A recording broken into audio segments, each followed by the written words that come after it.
chacune de nos journées commence aux aurores. Ce matin-là, nous recevons la visite d'un groupe de dauphins bleus et blancs, facilement reconnaissables à la flamme blanche que l'on peut voir sur leurs flancs. Quand on observe des jeunes et ou des nouveau-nés dans un groupe, ça va nous apporter différentes informations, notamment sur la période de reproduction en fait, de l'espèce. Là, en octobre, si on a des jeunes qui ont moins d'un an, ça nous donne de l'information sur à peu près quand est-ce aussi ils sont nés. Ça nous donne surtout aussi l'information qu'il y a des jeunes dans cette zone. Donc c'est une zone qui est assez importante, qui va être aussi riche pour que la mère puisse s'alimenter correctement et pouvoir nourrir son petit. Les dauphins bleus et blancs sont l'une des 8 espèces de mammifères marins que l'on retrouve toute l'année au sein du sanctuaire Pélagos. Parmi ces espèces, on retrouve également le rorqual commun, le cachalot ou encore le grand dauphin. Contrairement aux autres cétacés du sanctuaire, le grand dauphin est régulièrement présent à proximité des littoraux. Un habitat partagé entre l'homme et l'animal qui permet aussi d'observer leurs interactions. Quand on est en observation des cétacés, on va noter donc les activités humaines qu'il y a autour. Ça va être plutôt surtout les bateaux qui vont interagir en fait avec les dauphins afin de voir un peu quel est le comportement des animaux. Est-ce qu'il y a de l'indifférence, est-ce qu'il y a de l'attraction ou plutôt de la fuite? Et c'est pour voir un peu justement quel est l'impact que les activités humaines peuvent avoir sur eux. Est-ce que le comportement change? Est-ce qu'on les dérange vraiment? À quel point? Sur le bateau, une journée entière se résume parfois à scruter l'horizon et la patience est une qualité indispensable pour les observateurs que nous sommes. Toutefois, certaines rencontres peuvent faire s'évanouir ces longues heures d'attente en quelques secondes, à la faveur d'un souffle ou d'une nageoire aperçue au loin. On vient d'observer 2 baleines avec de cuvier, donc espèce très rare. C'est la première fois qu'on en voit, au moins là, cet équipage-là, donc trop content. Je les vois plus. C'est une espèce qui peut rester jusqu'à 3 heures sous l'eau, donc c'est vrai que de les voir en surface, c'est assez rare. Détentrice du record d'apnée et de profondeur chez les cétacés, la baleine à bec de Cuvier peut plonger jusqu'à 3000 mètres de fond. Lorsqu'elle remonte à la surface, elle est particulièrement furtive, ce qui la rend difficile à observer. Autant chercher une aiguille dans un champ d'oursin.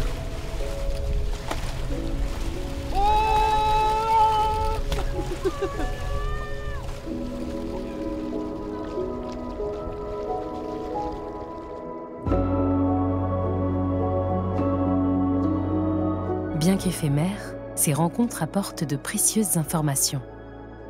Grâce aux photos prises par l'équipage de l'expédition, il est possible de reconnaître les individus à l'aide de marques distinctives comme les taches et les cicatrices. Ces données seront croisées avec celles obtenues au cours des précédentes missions. Les scientifiques pourront ainsi mieux comprendre les déplacements des baleines et identifier les différents groupes qui vivent au sein du sanctuaire. Les moments partagés avec les cétacés sont souvent brefs et selon les espèces, ils peuvent être extrêmement rares. Pour en apprendre plus sur ces animaux discrets, il faut parfois redoubler d'inventivité et tendre l'oreille. Le bateau est à l'arrêt, donc les moteurs coupés, parce qu'on fait une écoute hydrophone. C'est-à-dire qu'on veut écouter tout ce qu'il y a comme bruit sous l'eau. Et le cachalot sert bien des canyons pour chasser, parce que quand il va envoyer ses clics, ça va faire des ondes qui vont se répercuter sur les calamars, sur les roches, et comme ça, en fait, il arrive après à localiser ses proies. En surface, ces géants des mers ne nous donnent accès qu'à une infime partie de leur vie. Mais grâce à l'hydrophone, nous parvenons à capter des moments privilégiés.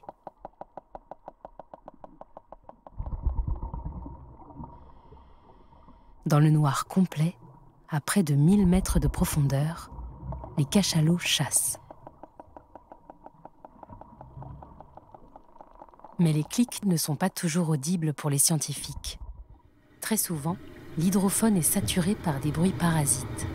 Là, ce qu'on entend, c'est le bateau qui est le gros porte-conteneur qui est en train de passer à moins de 1000 mètres de nous. On entend le bruit de la cavitation des hélices. Autant dire que s'il y a des cétacés, c'est assez compliqué de les détecter en plus de ce bateau.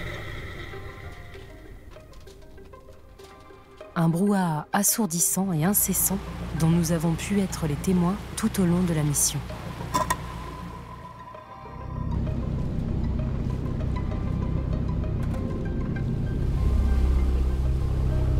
La menace la plus sérieuse, et qui n'est donc pas à négliger, c'est la pollution sonore. Parce qu'il faut savoir que les cétacés, en fait, ils se servent de la communication, de vocalises, du son donc, pour pouvoir communiquer, pour pouvoir s'alimenter.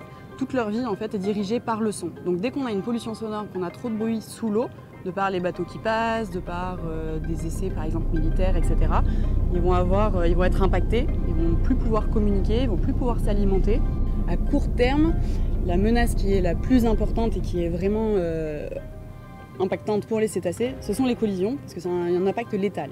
Au-dessus de 10 nœuds, donc à peu près 20 km/h, une collision entre un navire et un grand cétacé, c'est létal et ils vont mourir. C'est la première cause de mortalité d'origine anthropique pour les grands cétacés dans le monde, en Méditerranée et aussi dans le sanctuaire Pélagos. Amputé de sa nageoire caudale et après une longue agonie, le grand rorqual Flöcker est devenu l'un des symboles de menaces d'origine anthropique.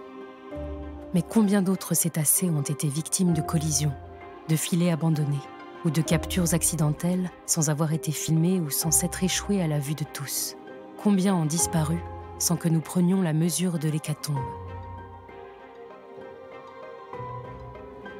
Les menaces qui sont moins visibles et qui peuvent aussi avoir un impact à court terme, mais aussi à long terme, c'est tout ce qui va être les pollutions plastiques, notamment les microplastiques, et aussi les pollutions chimiques, biologiques.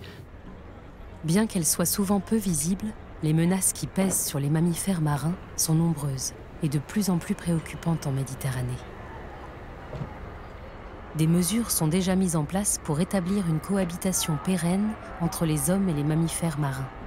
Afin de limiter les collisions entre les cétacés et les grands navires, 39 bateaux ont été équipés d'un dispositif de surveillance. Donc là, on a le système REPSET qui est installé à bord de ce bateau. Donc on va voir la position du bateau ici à Bastia et le point d'arrivée, donc il sera ici à Marseille. Là, on voit qu'il y a des observations précédemment qui ont été enregistrées. Donc par exemple, ici, on a un rorqual. Donc il y a un individu qui a été observé le 29 septembre à 9h54. Et quand nous, avec le bateau, on va arriver à proximité de cette zone-là, on va avoir une zone de vigilance avec un cercle rouge qui va s'afficher autour, où on devra faire encore plus attention à la présence des cétacés, donc soit éviter la zone, soit réduire notre vitesse. Une meilleure protection des cétacés passera également par l'action de tous. Sur le port de Bastia, nous avons donné rendez-vous à l'association Mare Vivus, une association de protection de l'environnement.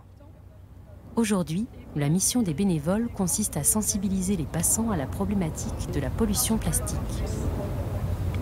On est dans le cadre d'un projet au sein du sanctuaire Pélagos, donc qui est un accord international. Et ces deux thématiques-là, de pollution plastique et des cétacés, qui sont des espèces mobiles, qui ne connaissent pas les frontières. Et le plastique, c'est pareil, en fait, il se retrouve en mer et en fait, il va partout, il ne s'arrête pas à un pays.